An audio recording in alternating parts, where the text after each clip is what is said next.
When Ceirin heard this, he couldn't help but move his left hand. Many people were aware that Ceirin's left hand lacked two fingers, the index and middle fingers. The road had its own set of rules. Ceirin offended individuals while traveling down his dangerous road, therefore, these injuries were the price he paid.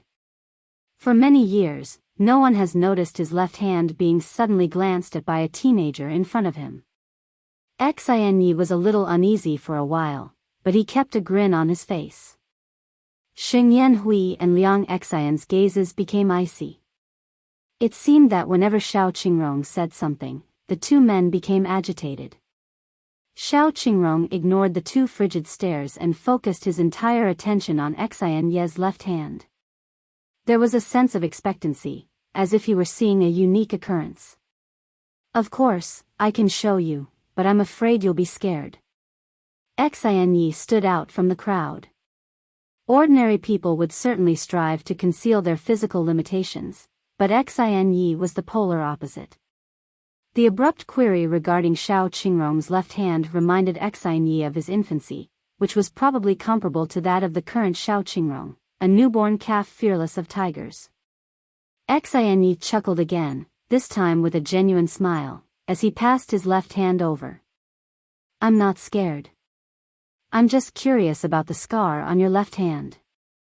Xiao Qingrong noticed Ceirin's left hand and, without hesitation, smiled and gripped it. He saw that the scars on each finger were unique. The index finger was entirely severed, leaving only a flat surface at the root. Ironically, the middle finger was chopped halfway, leaving only half a finger. Xiao Qingrong's delicate fingers stroked Ceirin's hand lightly, as if he were handling something priceless, and then carefully touched the incision, clearly trying to feel anything. This was also the first time in decades that someone had affected Ceirin so deeply. The solemn appearance of Xiao Qingrong makes him feel strange. This child showed him unfathomable generosity. What was the age of his grandson? He looked at Xiao Qingrong more gently as he was thinking about his grandson. Old Ceirin had been through a lot in his life. It was rumored that when he entered the third prison in Anyang City, he didn't know who he should hand the gang to. Aside from the $1.88 billion, the most crucial thing was that Ceirin was framed. His first activities were so clean that the authorities were unable to apprehend him, and he was eventually imprisoned because his daughter had framed him. That's correct, relatively few individuals were aware of the situation. Nobody knew that the legendary Ceirin had been imprisoned by his own daughter because of her husband, all because he possessed $1.8 billion. You've been hurt for at least 30 years, correct? The index and middle fingers should be around 44 and 38 years old, respectively. When the damage was done, Xiao Qingrong examined the wound and sawed through it. How could he have known? After so many samples, Xiao Qingrong's investigation of the leftover limbs in the system space eventually figured out when they were damaged. Ceirin's heart stopped when he heard this. He didn't expect the child to notice the severity of his injuries. This piqued his interest in how this child ended up in prison. Ceirin couldn't believe he'd killed someone by accident. If he surreptitiously killed people, no one would be able to find the body, right? Yes, these are the first wounds. These two wounds bore witness to Ceirin's ascension. Ceirin was the type of individual who was superior to others. It was only when he was persecuted that things quieted down. Even after 8 years in prison, his name was still being passed around. "Oh," Xiao Qingrong nodded and took Ceirin's hand in his. Even if he had a subject in prison, he couldn't conduct research. All in all, the equipment needed to create prosthetic limbs was quite expensive. However, because Xiao Qingrong's most recent study was on the control of neurons in relation to prosthetics, there was no experimental material available at the time. What's the problem? Have you ever seen a hand like this before? Ceirin listened intently to Xiao Qingrong's conversation.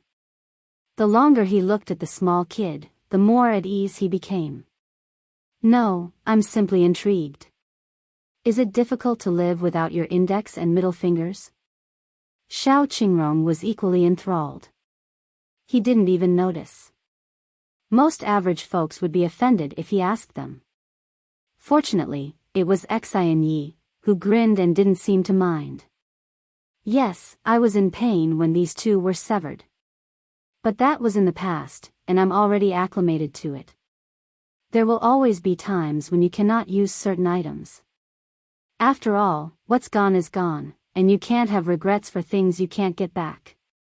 Xiao Qingrong has never lost a physical part, thus, the concept of being disabled was foreign to him. Rather, he remembered the narrative he had heard from 618. The elderly man wasn't nasty enough in the narrative of Ceirin Yi entering the prison. When Xiao Qingrong finished eating, he went to his cell and couldn't wait to return to the study place. There was no jail labor in Area A of the third prison.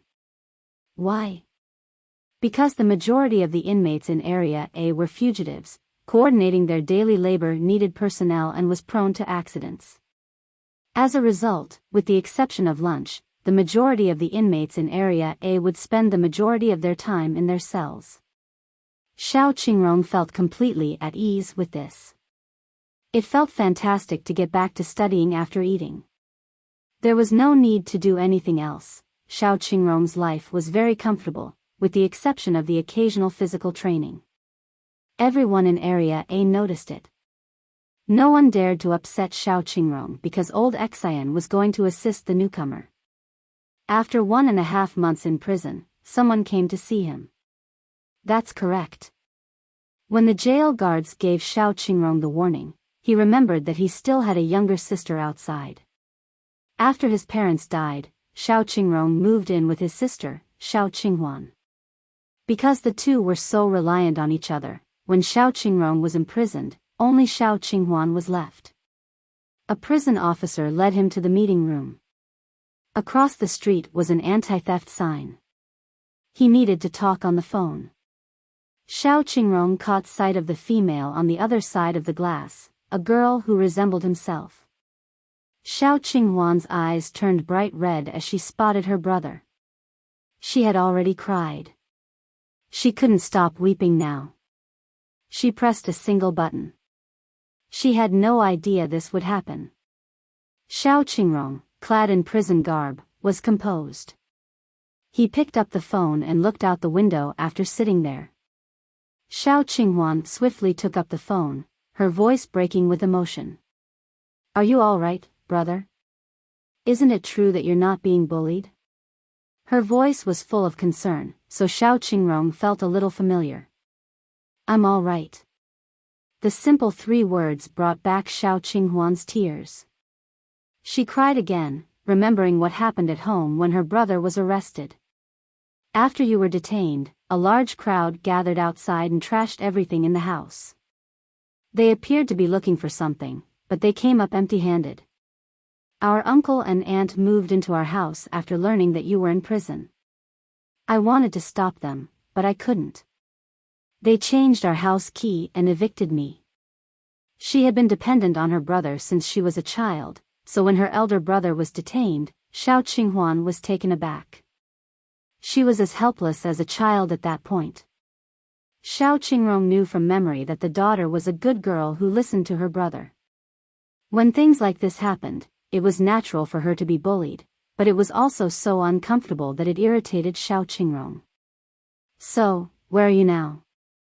He inquired, but it made Xiao Qinghuan regret what she had already said. She shouldn't allow her brother to be so concerned about her. All her brother had to be concerned about was his safety in prison. Don't worry, brother, I'm not currently living on the streets, I'm currently living with Meng Meng. Mengmeng's parents are wonderful people who are prepared to take me in after learning about our family's problems. Brother, I quietly hid the 50,000 yuan before you departed, and it will never be given to anyone. Brother, you should get better, and I'll be here waiting for you. Xiao Qinghuan was anxious to explain the current situation, but she didn't want to alarm her elder brother. She had no idea what his situation was like in prison, so she remained silent and silently prayed that he would make it back home safely. Xiao Qingrong was sad after meeting his sister. Despite the fact that she had nothing to do with him, she was his sister. At lunchtime, Xiao Qingrong returned to Xian Ye's table, this time to converse. And he said, "Grandpa Xian, I need your assistance."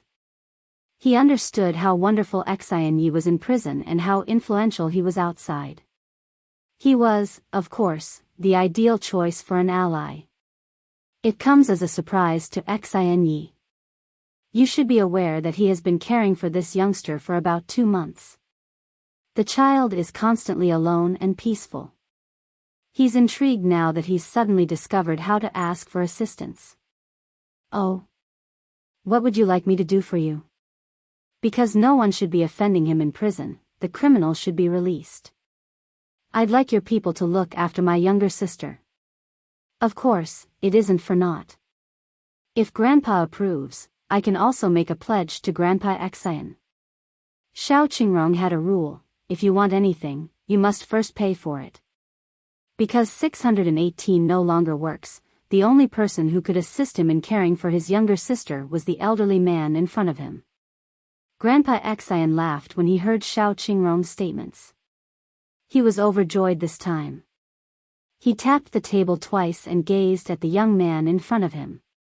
"It's not impossible, I can look after your younger sister, but I want you to be my grandson, Xiao Qingrong, and lead the Qinglong gang after you get out of prison." Although Xian Ye's statements were quiet, Xing Yanhui and Liang Xian, who sat beside them, heard them. They glanced at Xiao Qingrong and had no idea what had happened between the two. Xing Yanhui's stare was even more hostile towards Xiao Qingrong since he had not expected Xian Yi to choose this newcomer as the heir to the Qinglong gang. "I identified the other party as my godfather, but I did not inherit anything." There was also Liang Xian, who was staring intently at Xiao Qingrong. No one knew what he was thinking. "I concur." Xiao Qingrong placed himself in the same position as Grandpa Xian. There was no inferiority at this moment, which made Grandpa Xian even happier. "Don't underestimate Xian Yi, he's old but not stupid." Xian Yi was observing everything, whether it was the Qinglong gang outside or everything within this prison.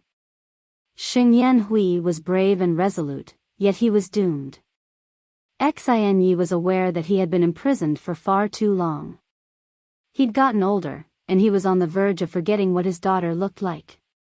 When it was agreed that Xian Yi would find someone to care for his younger sister, Xiao Qingrong felt relieved and began to eat as if the situation had been resolved. This attitude enhanced Xian Ye's admiration for him. When Xian Yi first met Xiao Qingrong and felt a connection with him, it was most likely fate. The more he thinks about it, the more he believes it is true. He pushed the chicken legs over quickly. "You're still quite young. Grow up and consume more meat." Xiao Qingrong also refused to eat the chicken legs, and he stood back and watched the two. The situation was becoming more difficult.